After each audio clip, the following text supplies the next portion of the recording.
venols take blood away from the capillaries. As blood flows through the capillaries, it is under pressure.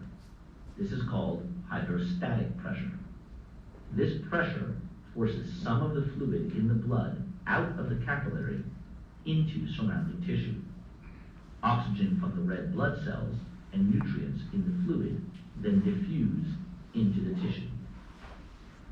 Carbon dioxide and cellular waste products in the tissue diffuse back into the bloodstream. The capillaries reabsorb most of the fluid.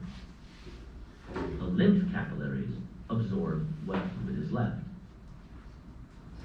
Edema, or swelling, occurs when fluid in or between the cells leaks into the body tissues. It is caused by events that increase the flow of fluid out of the bloodstream or prevent its return. Persistent edema may be a sign of serious health problems and should be checked by a healthcare professional. So to go back to that, not that you have to worry about that, but if you're building up fluid, that means either your drain line is plugged or there's too much fluid being arrived, right? So think of your shower. If the shower's overflowing, your kids left it on too hard, or they put something down the drain, or both, right? It should drain. So if your body's getting swollen, either there's too much fluid arriving at my body via heart, or too hard for it to drain, right? So that's one of the things in healthcare about swelling, is that's a fluid problem. But the point of this video is this part.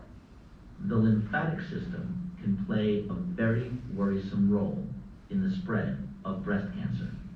Lymph nodes filter the lymph as it passes through the system. They are located at specific points throughout the body, such as in the armpits and high in the throat. Lymphatic circulation in breast tissue helps regulate the local fluid balance, as well as filter out harmful substances.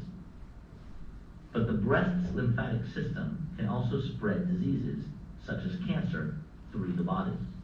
Lymphatic vessels provide a highway along which invasive cancerous cells move to other parts of the body.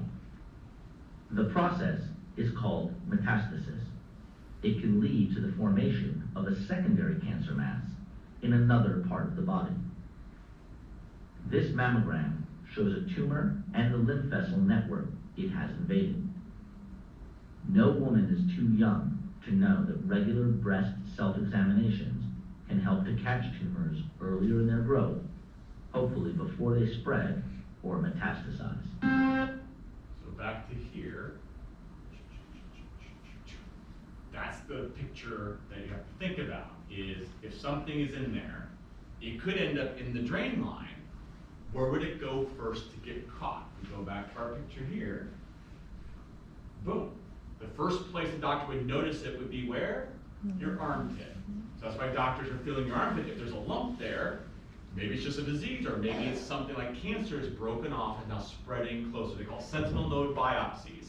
If I can spot which node it is, the closer to your heart the nodes show cancer, the further it's gotten downstream, right? The goal is to stop it as early as you can in the drain line.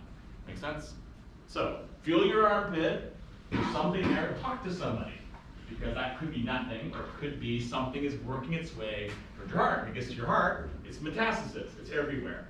And then that's not good. Make sense? So, lymph cleans fluid, but also transports stuff, like cancer. That's my public service announcement for today. Feel your armpit, it's okay. I won't judge you. Make sense? So that's the flow of lymph, it's to filter and clean. All right, we're gonna do a little bit of a worksheet to give us something different here. We learned enough to work on our worksheet for today. We have more to take for lecture a little bit later. Find your lymph node worksheet, which looks like this. Boom. We're gonna do this partly together, just to give us something to do. There's some words on here you're supposed to know if you're clinical. There's also some stuff you're supposed to understand. That little Jason Hornbuckle, he's having a bad day. He's 7 years old, his life's just falling apart. Okay. Alright. And you can read through it, but there's a lot of words here that you might know, or maybe you don't. But we're going to do number one together. These are words you're supposed to know, healthcare professional, or your NCLEX and all those careers. Okay, can someone tell me what the first E word here is meaning? Erythematous means red, erythrocyte. So he's turning red. His throat is red. Is the whole, he's looking red. Okay, exudate. Ooh, goop coming out of you. That's another way to say pus. Exudate means something coming out of a root, formally. So exudate is pus. Is that how you spell pus? No, that's pus. Sorry. Wrong word. Right. Pus.